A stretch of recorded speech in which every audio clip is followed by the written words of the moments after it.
Selamat siang Bapak Ibu Saudara yang dikasihi Tuhan. Kita bersyukur walaupun di tengah situasi virus yang sampai sekarang masih belum teratasi, tapi kita bersyukur karena Tuhan boleh memelihara kita sampai saat hari ini sepanjang 1 minggu boleh kita lalui. Dan kita akan bersama-sama masuk di dalam ibadah kita hari ini.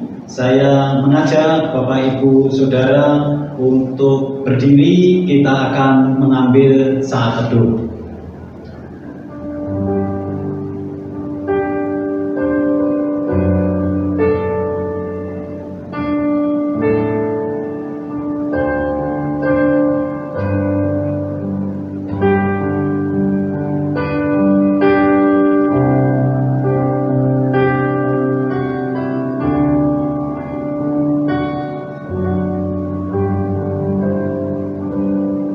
Ibadah kita hari ini dimulai dengan satu pengakuan bahwa pertolongan kita datangnya dari Allah yang menjadikan langit dan bumi beserta segala isinya dan yang tidak pernah meninggalkan hasil perbuatan tangannya.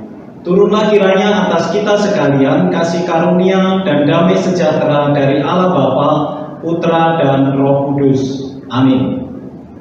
Bapak Ibu dan Saudara yang dikasihi Tuhan, mari kita mengagungkan Tuhan dengan mengangkat pujian nomor 27 dari KPPK Kasih Allah.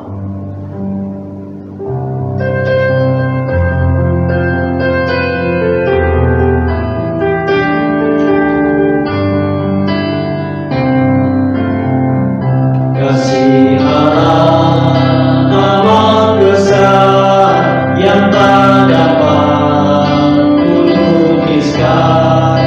lebih tinggi dari bintang, lebih dalam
Saudara yang dikasihi Tuhan, kita akan masuk di dalam doa syafaat kita. Tetapi sebelumnya saya mengajak Bapak Ibu sekali lagi memuji Tuhan dari KPPK nomor 287.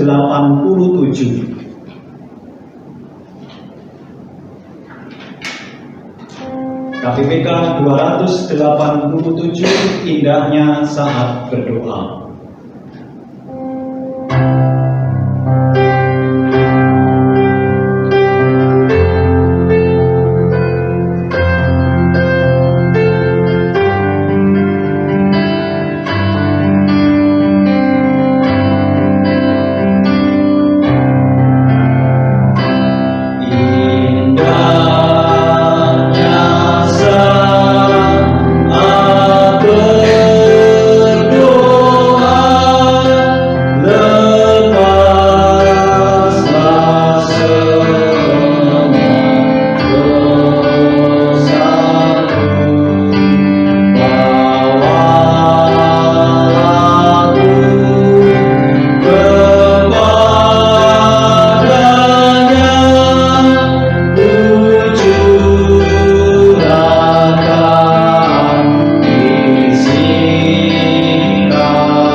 Saudara yang dikasihi Tuhan, mari kita berdoa bersama-sama. Bapa yang di surga, Allah pencipta langit bumi dengan segala isinya, Allah yang berdaulat atas segala sesuatu. Kami bersyukur karena Allah yang kami sembah adalah Allah yang berkuasa atas segala sesuatu yang terjadi di tengah-tengah dunia ini. Pada saat hari ini Tuhan, kami datang di hadapan-Mu. Sekali lagi kami berdoa untuk pemerintah bangsa kami yang sekarang ini sedang berjuang bersama-sama dengan seluruh lapisan masyarakat untuk menghentikan penyebaran virus corona yang sekarang ini sedang mewabah di negeri kami, bahkan di seluruh dunia. Kami berdoa kiranya Tuhan yang akan menolong memberikan hikmat, sehingga sedikit demi sedikit pada akhirnya virus ini boleh berhenti. Kami berdoa menyerahkan untuk setiap usaha pekerjaan yang kami lakukan bersama-sama, baik yang ada di rumah maupun mereka yang harus keluar rumah. Kiranya Tuhan yang akan memberkati seluruh jemaat-Mu di dalam masa-masa sulit ini. Dan biarlah di tengah situasi yang sulit ini, kami pun juga boleh belajar mengucap syukur seberapapun berkat yang telah berikan kepada kami. Bapak, kami juga berdoa menyerahkan untuk tim medis yang sekarang ini berada di garis depan untuk menangkal, mengobati saudara-saudara kami yang terpapar. Kiranya Tuhan juga yang akan menolong, memberikan kekuatan secara fisik, sehingga melalui mereka pada akhirnya semua persoalan berhubungan dengan virus ini bisa diselesaikan.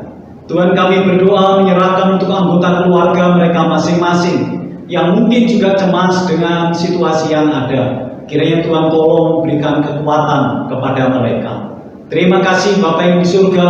Kami juga tetap menyerahkan untuk setiap pergumulan kami pribadi lepas pribadi, apapun itu bentuknya. Kiranya Tuhan yang akan menolong. Bahkan melalui pergumulan-pergumulan yang ada, kami boleh menemukan Tuhan. Kami boleh bertemu dengan Tuhan yang hidup yang kami sembah. Terima kasih Bapa yang di surga. Kami mengucap syukur, menyerahkan doa kami di dalam tangan kuasa-Mu. Dalam nama Tuhan Yesus kami berdoa. Amin. Saudara yang dikasihi Tuhan, kita akan mendengarkan firman Tuhan.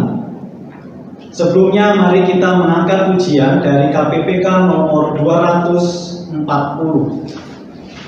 Percaya dan patuh.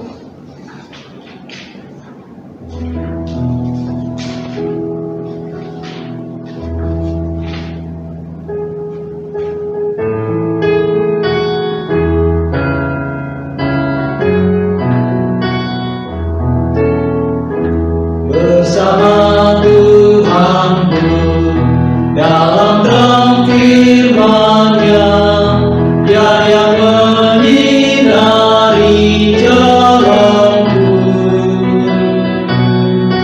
Ku turut perintah-Nya yang tinggal dalamku, beserta umat-Nya yang patuh. Percayalah dan patuh padanya, pasti kau dikasihinya. Hanya percayalah. Hilang awan gelap, lenyap bayang maut, saat tampak wajah Tuhanku. Hilanglah bimbangku, lenyap air mataku, percaya dan patuh padanya. Percayalah dan patuh padanya, pasti kau dikasihinya. Hanya percayalah.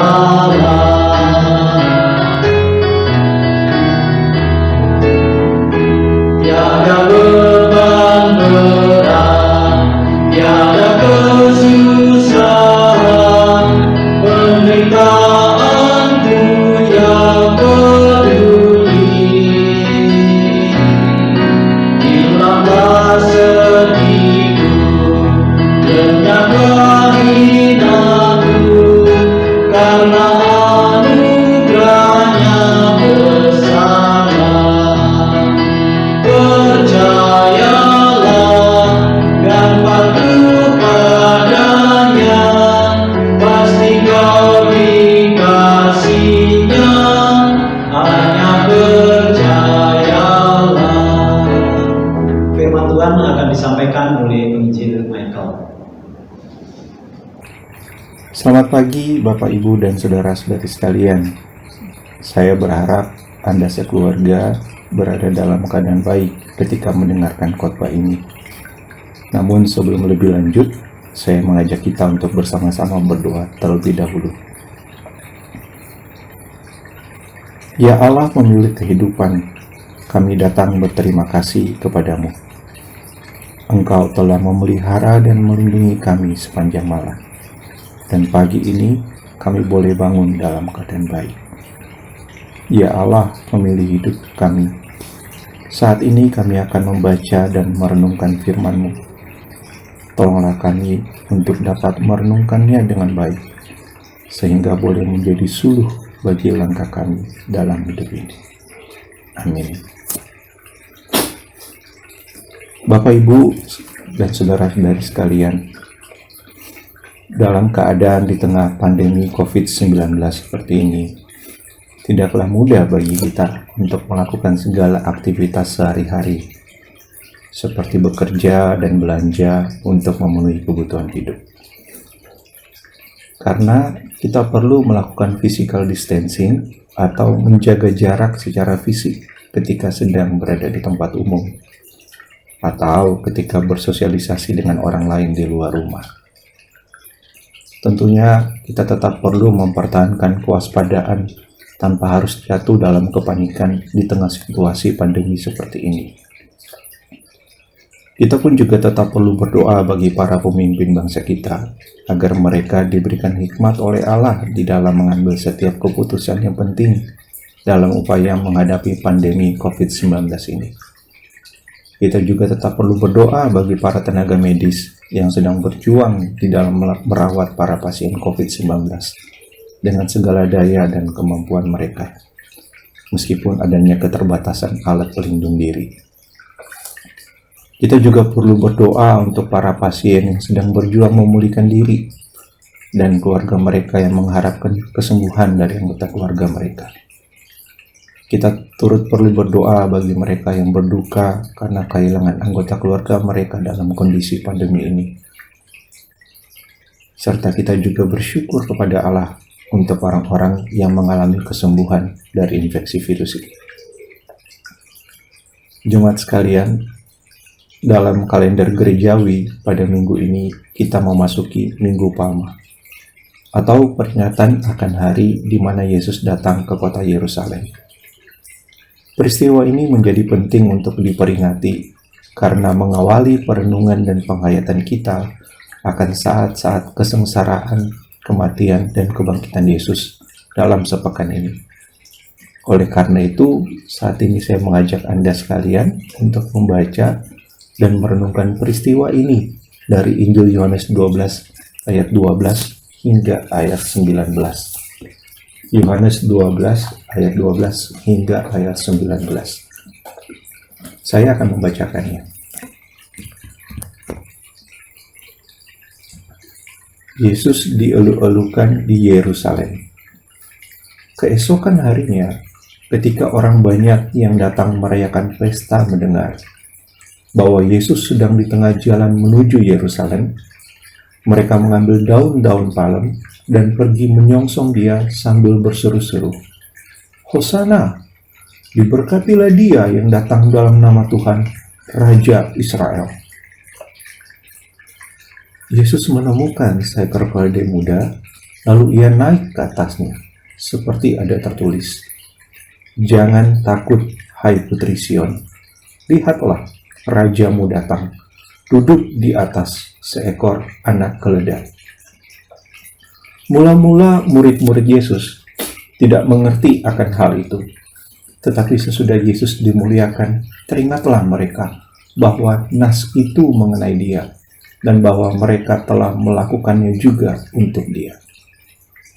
Orang banyak yang bersama-sama dengan dia ketika ia memanggil Lazarus keluar dari kubur dan membangkitkannya dari antara orang mati, memberi kesaksian tentang dia. Sebab itu, orang banyak itu pergi menyongsong dia, karena mereka mendengar bahwa ia yang membuat mujizat itu. Maka kata orang-orang Farisi seorang kepada yang lain, "Kamu lihat sendiri bahwa kamu sama sekali tidak berhasil. Lihatlah, seluruh dunia datang mengikuti dia." Bapak, Ibu, saudara-saudari sekalian, bacaan kita ini merupakan peristiwa yang tidak asing lagi bagi kita. 1 minggu sebelum Paskah, kisah ini akan selalu dibaca dan direnungkan, yaitu kisah datangnya Yesus ke Yerusalem yang disambut secara meriah oleh orang banyak. Ada sedikit perbedaan antara catatan Yohanes dengan catatan Injil yang lain. Yohanes tidaklah memberitahukan kepada pembacanya kisah tentang Yesus yang menyuruh 2 orang muridnya untuk meminjam keledai muda di sebuah kampung yang nantinya akan ditunggangi oleh Yesus ketika memasuki kota Yerusalem. Jadi, Yohanes menginformasikan kepada kita secara ringkas dan jelas tentang bagaimana sikap orang banyak dalam menyambut kedatangan Yesus. Nah, pada ayat 12 hingga ayat 13, Yohanes menjelaskan bahwa orang banyak segera pergi menyongsong Yesus ketika mereka mendengar bahwa Yesus sedang di tengah perjalanan menuju Yerusalem. Kita bisa membayangkan betapa antusiasnya orang banyak ini dalam menyambut Yesus. Mereka pergi sambil membawa daun-daun palem untuk dilambaikan dan diletakkan di jalan yang nanti akan dilewati Yesus. Ada kegembiraan, kekaguman, dan sikap penghormatan yang terjalin di dalam penyambutan tersebut. Namun di sisi lain, Yohanes juga menampilkan rasa kesal orang-orang Farisi karena merasa rencana mereka telah gagal, seperti yang dicatat di ayat 19. Bapak Ibu sekalian, pada masa itu, penyambutan yang dilakukan oleh orang banyak seperti itu memang biasanya ditujukan kepada seorang raja. Menariknya, orang banyak yang menyambut Yesus secara jelas menyerukan bahwa Yesus adalah seorang raja. Lihatlah pujian yang mereka serukan kepada Yesus di ayat 13. Hosana, diberkatilah dia yang datang dalam nama Tuhan, Raja Israel. Melalui pujian ini, Yohanes memang ingin menegaskan kepada pembaca Injilnya bahwa Yesus adalah seorang raja. Dia yang datang dalam nama Tuhan mengarah kepada pribadi yang menjadi utusan atau wakil Tuhan. Dan dalam pujian itu disebut bahwa utusan Tuhan itu adalah Raja Israel. Dan kini pujian itu ditujukan oleh orang banyak kepada Yesus. Namun di sini ada masalah yang dapat timbul. Bagi kita yang membaca kisah ini di masa sekarang, kita dapat dengan mudah mengatakan bahwa memang Yesus adalah Raja. Tetapi pada masa itu, seruan bahwa Yesus adalah Raja Israel dapat berbahaya. Karena seruan ini dapat dianggap sebagai kudeta atau memancing pemberontakan terhadap kekuasaan Raja Herodes dan Kaisar Romawi yang menjajah orang Yahudi pada saat itu. Apalagi bila kita mengingat bahwa pada setiap hari raya orang Yahudi, pengamanan terhadap Yerusalem dan Bait Allah akan diperketat oleh prajurit Romawi. Setiap gerbang kota akan dijaga, para prajurit akan berpatroli untuk menjaga ketertiban karena banyaknya orang yang berada di Yerusalem pada saat itu. Tetapi Bapak Ibu sekalian, Yesus tidaklah menyuruh orang banyak tersebut untuk diam, atau paling tidak menyuruh mereka untuk mengecilkan suaranya. Yesus tidak melakukan hal itu. Yesus malah menerima pujian yang mereka serukan kepada dirinya, karena memang ia adalah Sang Raja Israel, Sang Mesias yang telah lama dinantikan. Berdasarkan informasi di ayat 17 hingga ayat 18, dapatlah kita pahami bahwa di antara orang banyak tersebut ada orang-orang yang menyaksikan Yesus membangkitkan Lazarus dari kematian. Mereka pun lalu memberi kesaksian tentang mujizat yang dibuat Yesus tersebut kepada orang-orang lainnya. Jadi, motivasi orang banyak tersebut ketika menyatakan bahwa Yesus adalah Raja Israel tidaklah terlepas dari ketakjuban mereka akan kuasa mujizat yang dikerjakan Yesus. Dan karenanya, dapatlah kita duga bahwa seruan mereka tentang Yesus adalah Raja Israel juga tidaklah terlepas dari aspirasi atau harapan politik yang mereka miliki, yaitu agar Yesus membebaskan Israel dari jajahan Romawi dengan kuasanya. Memang aspirasi atau harapan politik mereka tidaklah tepat, tetapi itu tidaklah mengurangi kebenaran bahwa Yesus adalah Raja. Perhatikanlah bagaimana Yesus menyikapi sambutan dan pujian orang banyak tersebut. Yohanes mencatat bahwa Yesus lalu menaiki seekor keledai muda di tengah-tengah sambutan dan pujian yang diberikan kepadanya. Memang kegagahan seekor keledai berbeda dengan kegagahan seekor kuda, apalagi kuda perang. Namun dalam catatan Alkitab, kita bisa menemukan bahwa keledai muda juga merupakan tunggangan seorang raja, seperti di 1 Raja-Raja 1 ayat 33, 38, dan ayat 44, dan di Zakaria 9 ayat 9. Jadi, tindakan Yesus ini yang menunggangi seekor keledai muda itu mengafirmasi atau meneguhkan seruan orang banyak yang menyambut dia bahwa memang ia adalah Raja Israel. Namun ternyata tindakan Yesus ini juga menggenapi nubuatan Nabi Zakaria tentang Sang Raja Mesias, seperti yang ada di Zakaria 9 ayat 9 hingga 10. Penggenapan yang juga baru dipahami oleh para murid setelah Yesus dimuliakan, yaitu setelah ia bangkit dari kematian dan naik ke surga di ayat 16. Nubuatan Nabi Zakaria ini memang adalah nubuatan tentang Sang Raja Mesias yang akan datang. Sehingga umat Allah yang disebut Putri Sion atau Putri Yerusalem dapat bersorak-sorai atau jangan takut. Nah, Bapak Ibu, berdasarkan nubuatan Nabi Zakaria inilah kita dapat memahami bahwa Yesus yang datang ke Yerusalem adalah Raja yang melakukan karya kehidupan bagi manusia. Apa karya kehidupan yang ia kerjakan? Ia datang membawa pengharapan, bukan ketakutan bagi manusia. Ia datang membawa keadilan dan keselamatan. Ia adalah Raja yang datang dalam kerendahan hati dan membawa kedamaian. Bahwa, sekali lagi, kedatangan Yesus ke Yerusalem menegaskan kalau kerajaan Allah telah datang dan Allah sedang melakukan karya kehidupan bagi umatnya yang tertindas dan tertekan.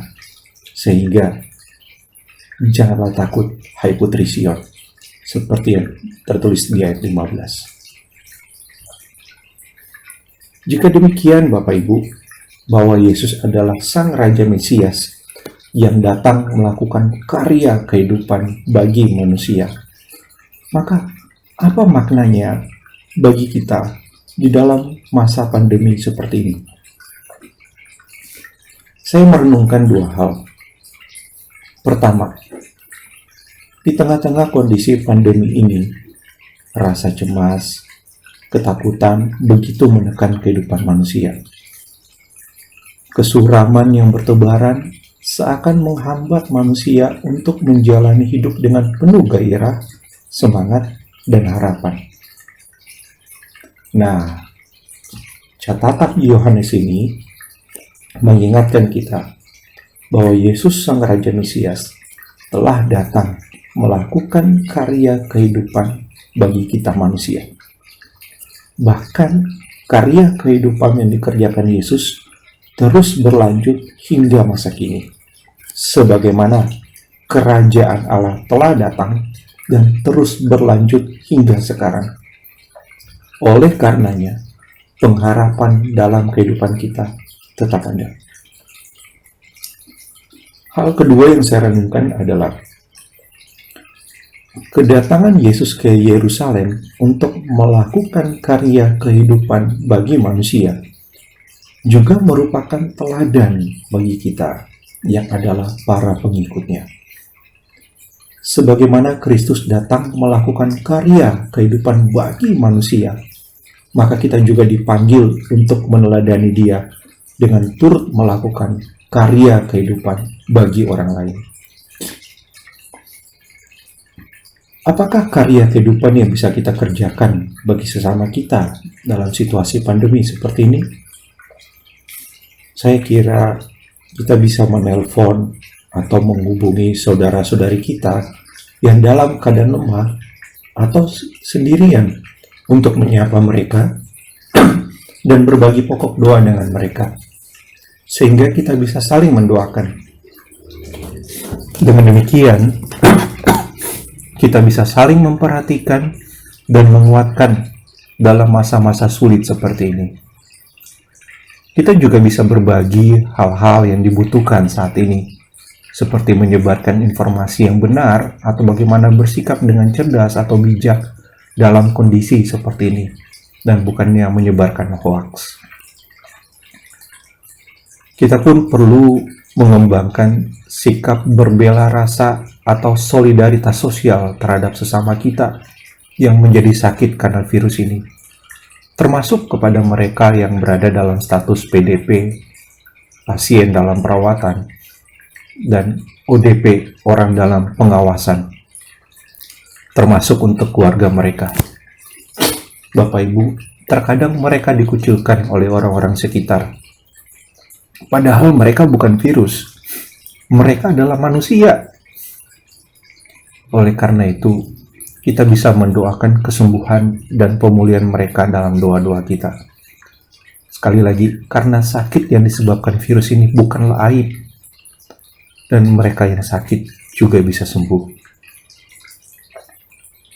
Selain itu, sebagai komunitas orang percaya, saya kira kita juga dapat berperan aktif dalam memutus rantai penyebaran virus ini. Sebagai contoh, salah satu gereja Katolik di Yogyakarta di sini menyediakan tempat untuk mencuci tangan dengan sabun bagi orang lain yang lalu lalang di trotoar depan gereja mereka. Atau kita juga bisa menyediakan tempat cuci tangan dengan sabun bagi orang-orang yang datang berbelanja di tempat kita. Dengan demikian, mereka juga kiranya boleh merasakan karya kehidupan yang dikerjakan Allah melalui diri kita. Selamat melakukan karya kehidupan bagi sesama kita, sebagaimana yang telah dan terus dikerjakan oleh Yesus Allah kita. Kiranya Tuhan memampukan kita. Amin.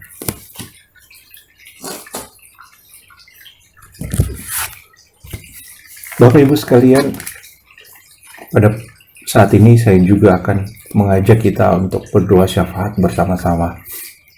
Kita akan berdoa untuk dua pokok doa secara besar. Yang pertama untuk negara kita, dan yang kedua untuk gereja. Mari kita berdoa. Bapa di surga, kami berterima kasih untuk kesempatan ini, ketika kami boleh membaca dan merenungkan firman-Mu. Menyadari akan siapakah Yesus yang kami ikuti, bahwa Ia adalah Sang Raja Mesias yang datang melakukan karya kehidupan bagi manusia yang tertindas dan tertekan. Dan itu juga menjadi teladan bagi kami untuk juga turut melakukan karya kehidupan bagi sesama saudara kami yang saat ini juga dalam keadaan terpinggirkan, tertindas, atau terkucilkan. Tolonglah kami Allah, kuatkan kami untuk bisa meneladani Yesus dan juga boleh sungguh-sungguh melakukannya dengan penuh kerendahan hati. Pada saat ini kami juga ingin berdoa untuk negara kami. Kami ingin berdoa untuk Presiden, Wakil Presiden, dan segenap anggota kabinet di dalam upaya yang mereka ambil, setiap kebijakan yang akan mereka buat untuk melakukan pengendalian penyebaran terhadap virus ini di negara ini. Tolong berikanlah hikmat dan perlindungan-Mu kepada mereka. Kami juga berdoa untuk para tenaga medis dan relawan yang bekerja keras dalam merawat pasien yang terinfeksi virus ini. keterbatasan alat pelindung diri, tentu menjadi kekhawatiran, tetapi juga kiranya Engkau boleh menguatkan dan menopang mereka, agar mereka dapat melakukan tugas mereka dengan baik dalam merawat saudara-saudari kami yang sakit. Dan kami juga berdoa ya Allah untuk para pasien, saudara-saudari kami yang terinfeksi oleh virus ini. Kiranya Engkau berkenan memberikan kesembuhan kepada mereka. Dan keluarga mereka pun juga kiranya Engkau kuatkan dalam kondisi seperti ini.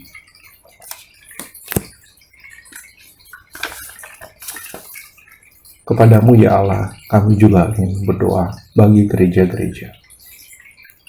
Di dalam masa raya Jumat Agung dan Paskah ini, kiranya Engkau boleh meneguhkan iman kami untuk dapat senantiasa berharap kepadamu. Di tengah-tengah kesukaran yang kami alami, di tengah-tengah kekhawatiran yang kami miliki. Kami pun juga ingin berdoa untuk jemaat-Mu dalam kondisi mereka, baik untuk kesehatan mereka yang sakit saat ini, kiranya Engkau berkenan memulihkan.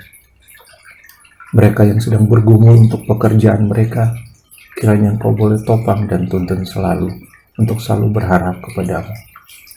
Dan tuntunlah juga agar di tempat kerja mereka pun juga boleh dapat menjadi teladan saluran berkat-Mu kepada orang-orang di sekitar mereka. Kami juga berdoa untuk setiap jemaat-Mu dengan usaha yang mereka tekuni. Kekhawatiran, rasa cemas mungkin melanda bagaimana akan masa depan dari usaha mereka. Namun kepadamu ya Bapa, kami berserah memohon pertolongan-Mu dan hikmat. Juga berdoa untuk jemaat-Mu yang mungkin masih dalam proses studi, namun di tengah-tengah kondisi seperti ini harus melakukannya dengan secara online, yang mungkin saja itu membuat beberapa keterbatasan, tetapi tolong berikanlah hikmat, berikanlah kemampuan kepada mereka untuk bisa dapat dengan tekun belajar, sehingga dapat boleh Engkau pakai nantinya sebagai orang yang menjadi saluran berkat di tengah-tengah negara ini. Kami bersyukur memiliki Allah seperti-Mu, dan kami tolong terus topang kami dalam perjalanan kami dalam setiap langkah untuk kemuliaan nama-Mu, ya Allah. Mari bersama-sama Bapak Ibu kita berdoa. Bapa kami. Bapa kami yang ada di surga, dikuduskanlah nama-Mu, datanglah kerajaan-Mu, jadilah kehendak-Mu di bumi seperti di surga. Berikanlah kami pada hari ini makanan kami yang secukupnya, dan ampunilah kami akan segala kesalahan kami, seperti kami juga mengampuni orang yang telah bersalah kepada kami. Dan janganlah membawa kami ke dalam pencobaan, tetapi lepaskanlah kami daripada yang jahat. Karena Engkau-lah yang punya kerajaan, dan kuasa, dan kemuliaan, sampai selama-lamanya. Amin. Selamat menyambut hari Jumat Agung, dan selamat juga merayakan Paskah. Kiranya di dalam masa-masa penghayatan dan perenungan kita akan kesengsaraan dan kebangkitan Kristus boleh menguatkan kita semua di tengah-tengah situasi ini.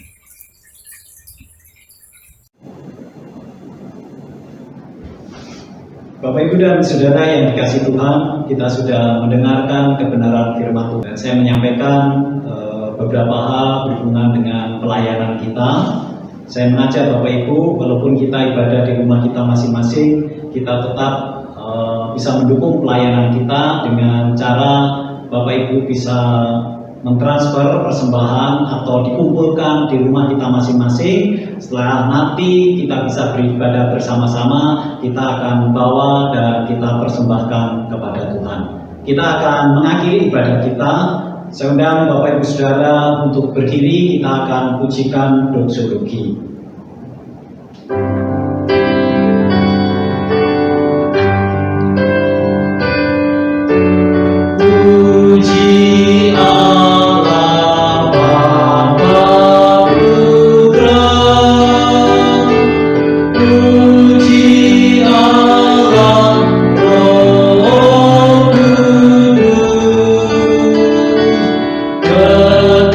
Ketiganya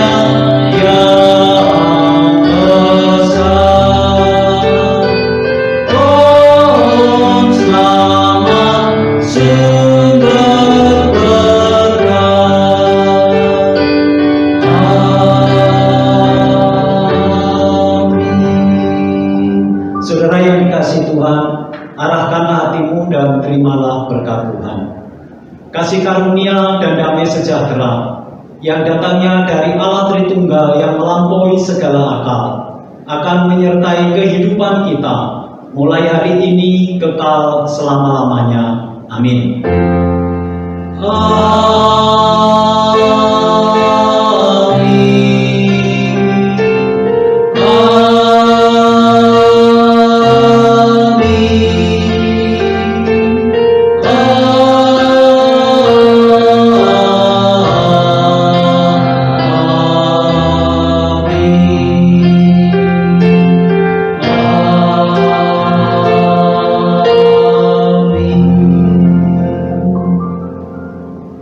Silakan duduk, ibadah selesai, Tuhan Yesus memberkati.